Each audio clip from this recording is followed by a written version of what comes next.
Hello. I speak about something that is not so unusual. We've heard it often. And it's a reference to, the context of subject and object. Now, we've heard that in grammar classes, as an object and subject, being part of a sentence. But here I refer to object as a reference to the word it. It is how we point to something that is non-living. It. We don't say a person, it. Yeah? But we do call our body parts it. Yeah? Our reference to it is to non-living things. We refer to parts as it. And somehow, in all of these conversations, the person, people, become part of a whole, and hence we sometimes refer to even people, large collections of people, as it. Even if we don't say it, so we may even be saying it, we may be relating to them as it, as though it's a group of something to be dealt with. And it's also in some way, because of the confusion between object and subject, they call it the problem of consciousness, where apparently science is dealing with the world as an objective, objectively, and the spiritual groups, spiritual religious people, are observing the world subjectively. And the divide between the objective view of world and the subjective view of world has been going on since a very long time. Yeah, they call it the clash between quanta and qualia. Yeah, that is a quality and quantity. Now, there is something that now this is a perspective which may not be very popular.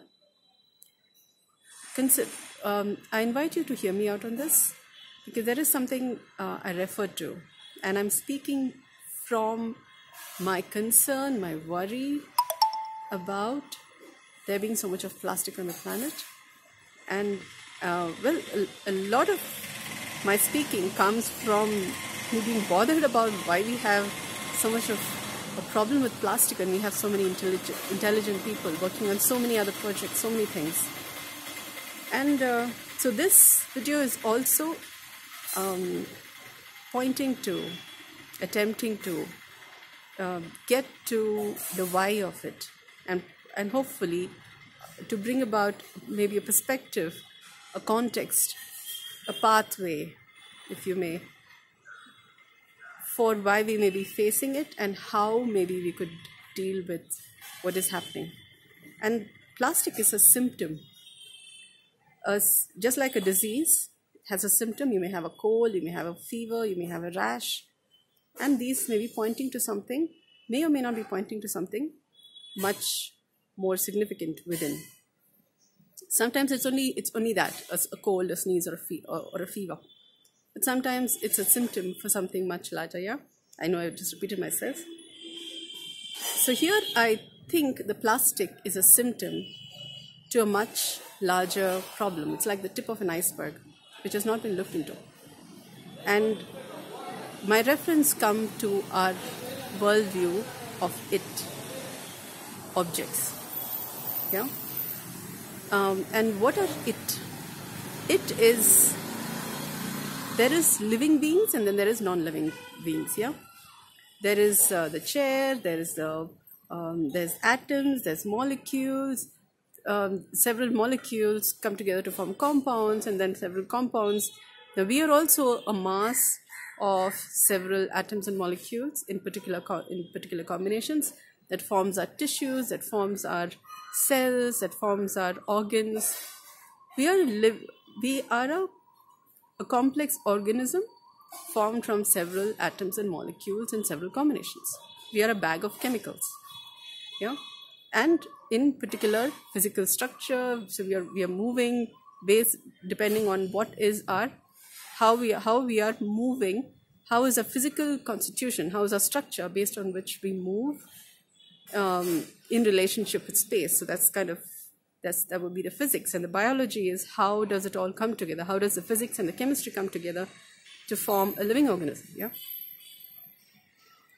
If you look at it, the food we eat is several kinds of chemicals.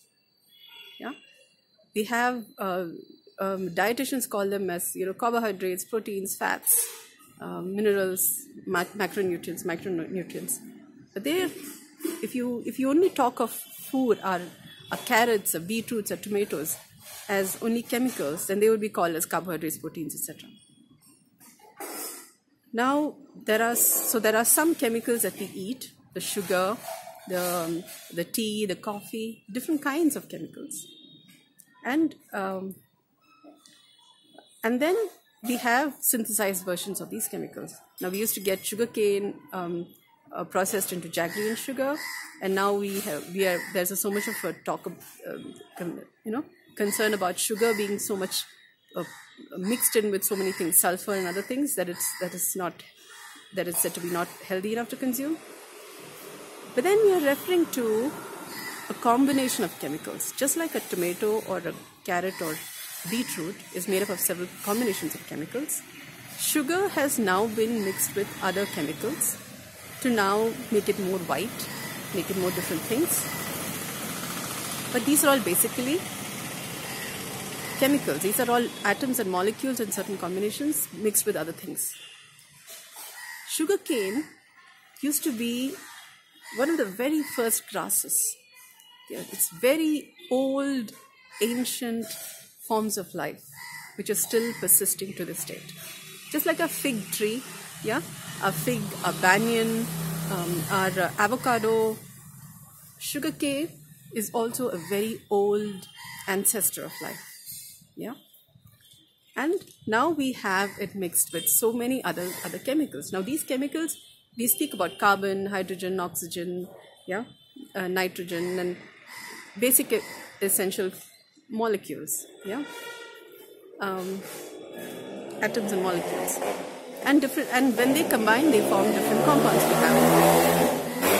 So here, I am inviting an examination of our relationship with our atoms and molecules. Yeah. Well, let's just say our relationship with the chemicals that we have. Plastic is a chemical. It's a combination of atoms and molecules. And similarly, we have sugar, we have other everyday items, we have our soaps, we have our detergents, we have our cleaning things. Without them, how we function may be very, very different. Yeah, and we relate to some of them as food, as good and healthy, and then in certain other combinations we call them as unhealthy. Now, while these are still combinations,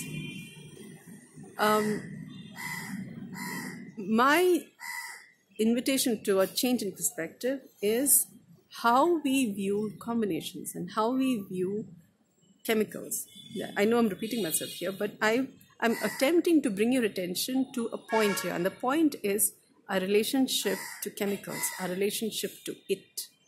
Chemicals as objective, as objects, which form our everyday living. We have a body, we have trees, we have I'm standing on concrete, and that's a combination of chemicals too. Yeah, we breathe air. That is a combination of several gases. Yeah, and we have plastic on the planet, which is an excessive use of a certain combination of chemicals, which is a certain excessive use of a product and of a particular thing which has been used more than. So gradually, I'm trying to bring your attention to our use and then further our abuse of objects. This is not something new, But when we think of it in terms of chemicals, we may be using our own, our detergents, our everyday things, our plastics, yeah, our papers, our people. Sometimes we overuse something, we overuse a relationship. It becomes then more than a use, instead of it being, okay, now we need it, we need so much of carrots, so we eat it. When it becomes an abuse, it becomes about too much than we need, and then the rest goes to waste. So that's how I figure that we have plastic on the planet. Now, I've spoken about several layers of this, but the fact that we have more plastic on the planet signifies several things. Our relationship with chemicals, our relationship with objects, which may be going to the point of abuse, yeah, our relationship with sufficient. We may not even know what is sufficient. And yes, at a collective level, we have a problem on the planet, of several countries, several regions having different kinds of plastic in excess. But that may probably a solution to it begins very much from home, in our relationship with us as subjects and not as object. When we refer to our hands, our legs, maybe we can try and think of them as not it, but as a living part. Maybe the chair, our table, the sugar we eat, the detergents we use, they're not just it, they're not just things to be dealt with, but maybe they're chemicals that have a life of their own, which have now come together to form that particular object. And it's not like, and how do you know? How do you know that your relationship with things will not change? When you relate to a person as an object, the person is likely to behave as an object. If you say, okay, my friend is this kind of a person, over a period of time, they start behaving like that kind of a person. Yeah? When you are more open in your mind about what a person could be, they begin to start showing up in many different ways. And your relationship, like, for example, your phone is also a thing, right? And there are people who I've known who tend to break their phone glasses very often. They tend to lose their phone very often. That's because of their relationship with their phone as an object. And there are people who very mindfully use it, and with them, phones stay like forever and ever and ever. The glasses never break, no problems. That's because of their relationship with that object. Similarly, to extend it further, when our relationship with the objects around us is more mindful, treating them like subjects, like how we would treat an expensive phone, we could treat our detergents, our sugar, our chairs, our tables a little more mindfully, you're likely to find that not only will they want to stay with you, just like the phone also has a life of its own in a kind. They may want to stay more with you because you're also taking care of them. Try and see your objective world a little more subjectively, as though they may not be things to be dealt with, but they are, people of different kinds. And has a life of its own, which may be unfamiliar to you, because a chair has a chair's world. It's not like, it's going to talk to you and walk around. That's not what I mean.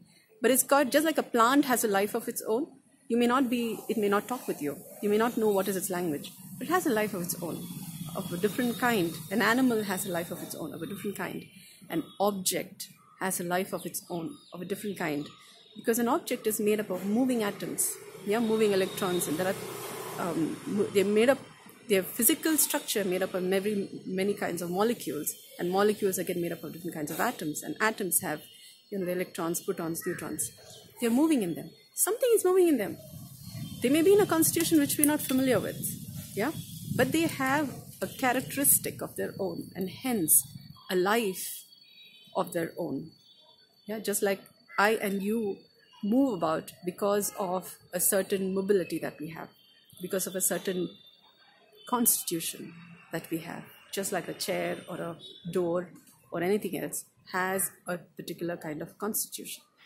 So I invite you to try and look at the world around you in this way and see if you may not be able to connect with the world slightly more richly, deeply, curiously. And you may actually discover a lot more about yourselves and about what you have and where we are, that we call as the ordinary existence of life. How ordinary may it actually be? I dare say you're going to be surprised. Happy discoveries.